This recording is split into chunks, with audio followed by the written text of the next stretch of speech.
Hi, my name is Gabriela Lopez and I am presenting the argument for euthanasia / assisted suicide. So if this is a tough conversation for anybody, please feel free to leave.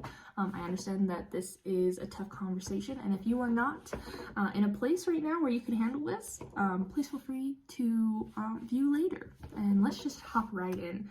So euthanasia, via the Google definition, is the painless killing of a patient suffering from an incurable and painful disease or in an irreversible coma. And Google also states that it's illegal in most countries, which is why this is such a relevant topic today. Due to the fact that it is illegal in most countries, people who are suffering from terminal illnesses can't get access to assisted suicide. So that's why it's relevant today for most of the population. And then why I'm presenting on this topic is that I've personally been affected with people in my life that have had terminal illness and not been able to get help with assisted suicide. And I've also had people commit suicide in my life. So I have a lot of opinions on the topic.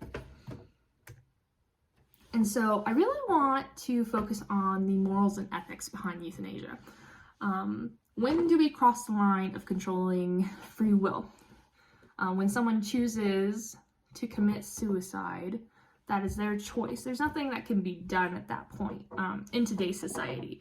So what I really want to get behind is talking about solutions if euthanasia was available to everybody, and really talk about what the possibilities behind the medical community regulating assisted suicide. Because there are several. And then I really want to present solutions with preventative measures. I want to make it clear that I don't condone needless killing,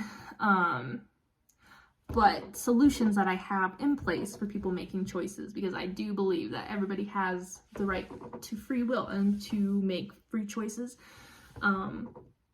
So preventative measures are the solutions to allowing euthanasia to be legal. I want to paint a picture of a world with legal euthanasia. Honestly, it would be a super easy transition for both the public and medical communities. We as a society are already set up to handle death on accident. People die every day via car accidents, heart attacks. The list goes on and on and on for all of the world. I'm not trying to narrow it down to like the specific country of the US or something. So it would be easy to transition from dealing with death just based on life and dealing with death based on choice, because we're already set up to handle that. And honestly, if euthanasia was legal, it would create a whole niche of new opportunities via jobs, because not everybody is set up to handle dealing with the choice of death. And so it would just create this whole new world of therapies and whatnot that I would personally, I could envision, because a proper system in place would be able to help those in need before someone makes an unchangeable decision. So when I said previously that solutions that I had were preventative measures, I was thinking in an ideal world where euthanasia is legal, that in order to do that, if you didn't have a terminal illness or an irreversible coma, you would have to go through several steps of therapy and consent and waivers and whatnot to get to that point. And if and when you did get to that point, then you would be able to make the choice, and then the medical community would then help you. This would really weed out the people who just need help with suicidal thoughts and depression and anxiety and all these other things that lead up to a person committing suicide. It would weed those out, and then people who genuinely want to die and that's their choice, then at what point do we as a society say, okay, that's your choice, or no, we can't help you with that? So that's really what I'm getting at, is that with the preventative proper system in place, it would take out the fact that just, people just wanting to die, and it would and then give them resources to, hey, let's try this first, and then we can make a decision. You know, it just gives a little room to think and establish and really know what one wants.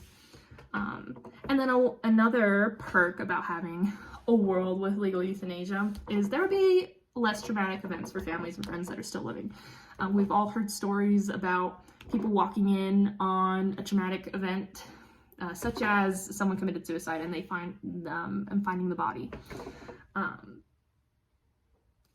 With a world with legal euthanasia, that would no longer happen. In a perfect world where this negative stigma behind assisted suicide is over and people who genuinely want to die and are obviously making that choice, it would be more communicative. You know, people would be able to talk about it if society accepts it. So the only way to make change is to change the societal mindset. And so that's really my call to action. Like, my goal of this presentation is to end the negative stigma around euthanasia.